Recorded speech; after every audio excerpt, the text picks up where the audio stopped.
नमस्कार दोस्तों, great to India YouTube channel में आपका स्वागत है। यह है फ्यूचर लर्निंग प्लेटफॉर्म। तो आज अपना प्रैक्टिस सेट तो मोस्ट इम्पोर्टेंट जो क्वेश्चन सीरीज़ है वो लेकर आया हूँ अभी आज मैं। तो ये जो है टेस्ट फर्स्ट रहेगा आपके, जो मोस्ट इम्पोर्टेंट क्वेश्चन जो एग्ज़ाम की दृष्टि से मोस्ट क्वेश्चन सीरीज़ है, तो आप प्रैक्टिस इनकी ज़रूर करें। तो सबसे पहला क्वेश्चन तो यहाँ कह रहा है, सबसे पहला क्वेश्चन, निम्न में से कौन सी कंप्यूटर मेमोरी सबसे फास्ट है। तो कंप्यूटर की जो सबसे फास्ट मेमोरी होती है वो कौन सी होती है, वो होती है यहाँ पे रजिस्टर। तो यहाँ सीक्वेंस आपको ये ध्यान रखना है, सबसे जो फास्ट जो मेमोरी होती है वो होती है रजिस्टर। उसके बाद आपको ध्यान रखना है रजिस्टर के बाद जो है कैश मेमोरी,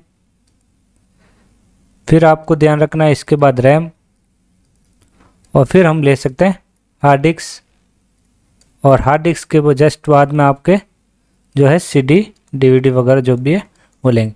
तो सीक्वेंस में अपन को टॉप के 3 ये ध्यान रखना है। तो सबसे जो फास्ट होती है वो रजिस्टर, और रजिस्टर से जो स्लो होती है वो कैश मेमोरी, ये ध्यान रखना है आपको। तो इसमें सही आंसर हो गया ए। नेक्स्ट सेकंड क्वेश्चन, निम्नलिखित में से कौन सा एक साथ रीड और राइट ऑपरेशन की अनुमति देता है। रीड और राइट ऑपरेशन की जो अनुमति देता है वो कौन सा देता है यहाँ पे, रैम। तो सही आंसर सेकंड का जो रहेगा वो है सी, रैम। और रैम जो होती है ये कौन सी मेमोरी होती है, ये एक प्राइमरी मेमोरी है। एक चीज़ ये ध्यान रखनी है आपको, प्राइमरी मेमोरी कौन सी है, रैम। और रैम ही कौन सी मेमोरी है, वॉलेटाइल मेमोरी है। जब तक पावर ऑन रहता है तब तक डेटा सेव कहाँ रहता है, रैम के अंदर।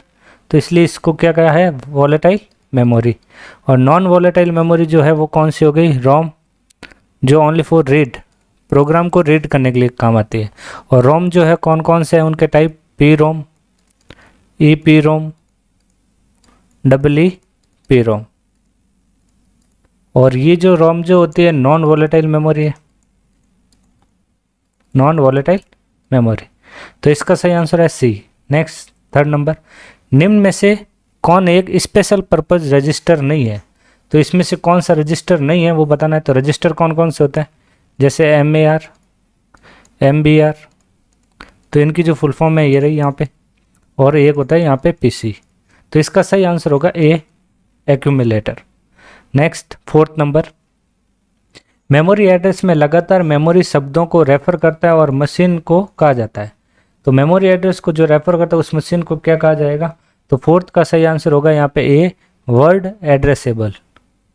नेक्स्ट, निम्न में से कौन एक शिफ्ट माइक्रो ऑपरेशन नहीं है। तो शिफ्ट माइक्रो ऑपरेशन जो नहीं है वो बताना है। तो यहाँ शिफ्ट माइक्रो ऑपरेशन कौन सा नहीं है, कंट्रोल नहीं है। तो शिफ्ट माइक्रो ऑपरेशन कौन कौन सा होता है, तो आपको ध्यान रखना है, एक तो है लॉजिकल, एक हो गया अर्थमेटिक, और एक हो गया सर्कुलर। तो यहाँ पे सही आंसर हो गया सी।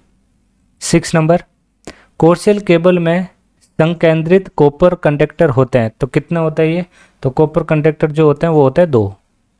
नेक्स्ट, टोपोलॉजी के लिए किस टोपोलॉजी के लिए मल्टी पॉइंट कनेक्शन की आवश्यकता होता है। मल्टी पॉइंट कनेक्शन की जो आवश्यकता होती है वो किस टोपोलॉजी में होती है, बस। तो सही आंसर होगा 7 का यहाँ पे अपना डी।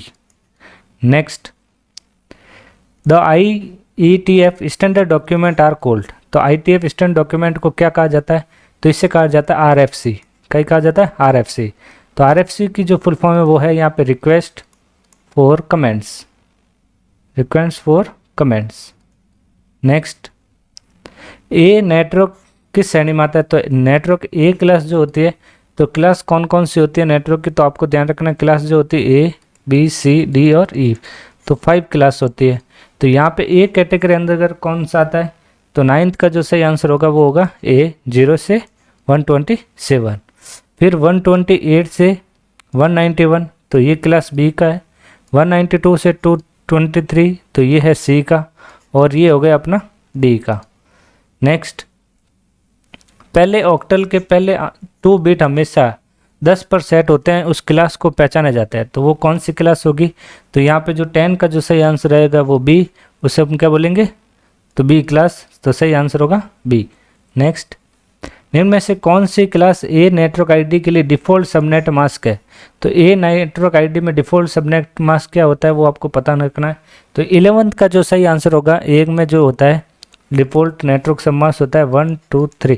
तो यहाँ पे जो होगा इसका सही आंसर होगा C 11 का। और बी में जो होता है 0 0 यहाँ पे 255, तो ये बी का क्लास है 0 0 0 और 0.255, तो ये हो गया अपना सी का क्लास। तो यहाँ से देख सकते हैं तो ए का क्लास कौन सा था। नेक्स्ट डैश एक पाइल है जिसमें एक एंड वस्तु को जोड़ा जाता है और अदर एंड को हटा दिया जाता है। तो मतलब एक एंड से जोड़ा जाता है, ऐड किया जाता है और वापस एक को क्या कर दिया जाता है, रिमूव कर दिया जाता है, मतलब हटा दिया जाता है। तो 12 का जो सही आंसर है वो है बी क्यू। नेक्स्ट स्थिति में बहुत उपयोगी जब डेटा को स्टोर करना होता है और फिर रिवर्स ऑर्डर में रिट्राइव करना होता है तो उसे क्या कहा जाएगा, तो उससे कहा जाएगा यहाँ पे स्टैक। नेक्स्ट कौन सी डेटा स्ट्रक्चर के डेटा एलिमेंट को रियल से हटाने और डालने की अनुमति देती है। तो यहाँ 14 का जो सही आंसर होगा वो होगा B Q. Next 15 quick sort algorithm की बेस्ट केस कॉम्प्लेक्सिटी क्या है। तो क्विक सॉर्ट एल्गोरिथम की जो बेस्ट केस कॉम्प्लेक्सिटी होती है वो कौन सी होगी, यहाँ पे इसका सही आंसर है सी, 15 का सी। नेक्स्ट 16 निम्नलिखित में से कौन सी नॉन लीनियर डेटा स्ट्रक्चर है। तो नॉन लीनियर डेटा स्ट्रक्चर कौन सा है, तो इसमें से तो 16 का जो सही आंसर होगा वो होगा डी ट्री। तो इसका सही आंसर क्या है, ट्री। नेक्स्ट 17 हेडर नोड का उपयोग में सेंटिनल के रूप में किया जाता है। सेंटिनल के रूप में किस में किया जाता है, तो यहाँ पे जो 17 का जो सही आंसर है वो है सी, बाइनरी ट्री के अंदर। नेक्स्ट एलिमेंट के बीच हायरार्किकल रिलेशनशिप का रिप्रेजेंटेशन करने के लिए कौन सी डेटा स्ट्रक्चर का उपयोग है। तो यहाँ पे जो 18 का जो सही आंसर है वो है सी, ट्री। हायरार्की के लिए कौन सी यूज की जाएगी, ट्री। नेक्स्ट एक डायरेक्टेड ग्राफ होता है और यदि डायग्राफ में प्रत्येक वर्टेक्स पर अदर वर्टेक्स पर पथ होता है। तो यहाँ पे जो होगा 19 का जो सही आंसर वो होगा B, strongly connected. Next class में एक्सेस स्पेसिफाइक एब्स्ट्रैक्शन में कैसे मदद करता है। तो यहाँ पे जो 20 का जो सही आंसर होगा वो होगा B, they allow use to show only required things to outer world. तो इसका सही आंसर है B. Next 21 C plus plus है, तो सी प्लस प्लस कौन सी लैंग्वेज है। तो सी प्लस प्लस जो होती है ऑब्जेक्ट ओरिएंटेड प्रोग्रामिंग लैंग्वेज, सही आंसर इसका बी। नेक्स्ट निम्नलिखित कौन सा दृष्टिकोण सी प्लस प्लस के द्वारा प्रयोग किया जाता है। तो सी प्लस प्लस में जो प्रयोग किया जाता है वो कौन सा है यहाँ पे, तो यहाँ पे होगा बॉटम टू अप। तो सही आंसर होगा इसका बी। फिर अगर 23 सी प्लस प्लस में निम्न में कौन सा सही है। तो यहाँ पे जो सही है structure can have number function, तो सही आंसर होगा इसका बी। नेक्स्ट निम्न में से कौन सा सही है, तो इसमें से कौन सा करेक्ट है वो बताना है। तो 24 का जो सही आंसर है वो है यहाँ an object is instance of its class. तो सही आंसर होगा इसका भी बी। तो आज के इस वीडियो में मोस्ट इंपॉर्टेंट एमसीक्यू सीरीज में इतना ही। कल जल्दी मिलेंगे, धन्यवाद।